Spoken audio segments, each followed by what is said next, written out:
નમસ્કાર મિત્રો આપની સાથે હું છું પિનલગીરી ગોસ્વામી। આજની વિડીયોમાં વાત થશે આજે તારીખ 11 એપ્રિલ ગુજરાતમાં કેવું રહેશે હવામાન, શું પવનની ગતિ ભયંકર રહેશે, શું થશે વરસાદની પરિસ્થિતિ, કઈ સિસ્ટમો કામ કરી રહી છે જેના કારણે ગુજરાતમાં વાતાવરણમાં પલટો આવશે, શું છે ગરમીની આગાહી, તમામ પ્રકારની માહિતી એક વિડીયોમાં તમને મળી જવાની છે। પ્રથમ વાત કરીએ તો મિત્રો વાવાઝોડાની।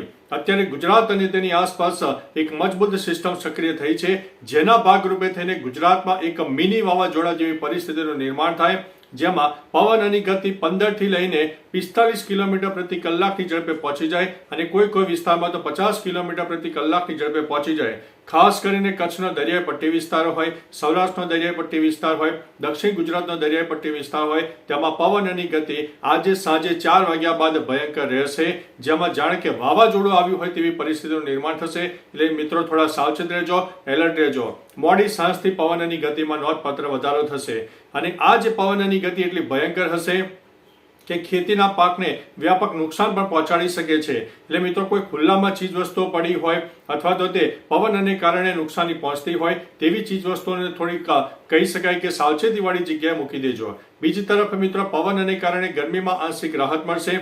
ગુજરાતના અંદાજિત 70% વિસ્તારમાં આપણને ગરમીમાં આંશિક રાહત મળવાની છે। જે જગ્યાએ તાપમાન 44-45 ડિગ્રી પહોંચી ગયો હતો ત્યાં 40-41 ડિગ્રીની આસપાસ રહે તેવી સંભાવના છે।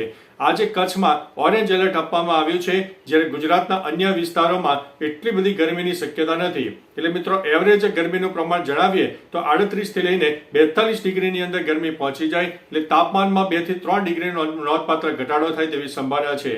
મિત્રો ગરમીમાં તો આંશિક રાહત મળશે, પરંતુ આજે પવનનું જોર વધારે રહેશે અને કોઈ વિસ્તારમાં જો લોકલ ડેવલપમેન્ટ સર્જાઈ જાય તો જે તે વિસ્તારમાં હળવો મધ્યમ વરસાદી ઝાપટા પણ થઈ શકે છે, જેમાં દક્ષિણ ગુજરાત હોય, મધ્ય ગુજરાતના કોઈ ભાગો હોય, સૌરાષ્ટ્રના દક્ષિણી પટ્ટો હોય અને ઉત્તર ગુજરાતના પણ દક્ષિણ અને પૂર્વ તરફના વિસ્તારમાં કોઈ વિસ્તારમાં જો લો ક્લાઉડ ફોર્મેશન સર્જાય અને ભેજનું પ્રમાણ વધારે જોવા મળે તો જે તે વિસ્તારમાં હળવા મધ્યમ વરસાદની શક્યતા પણ રહેલી છે। પરંતુ મિત્રો ભયંકર પવનની શક્યતા 100% રહેલી છે। અત્યારે પવનનું પ્રમાણ તમને નહીં લાગે, પરંતુ મોડી સાંજે 4 વાગ્યા બાદ ધીમે ધીમે પવનનું પ્રમાણ નોંધપાત્ર વધારો થશે, જે તમારા માટે અગત્યના સમાચાર કહી શકાય છે। તો ચાલો મિત્રો ફરીથી લેટેસ્ટ ઇન્ફોર્મેશન અને નવી આગાહી લઈને મળતા રહીશો। ત્યાં સુધી અમને રજા આપશો। નમસ્તે।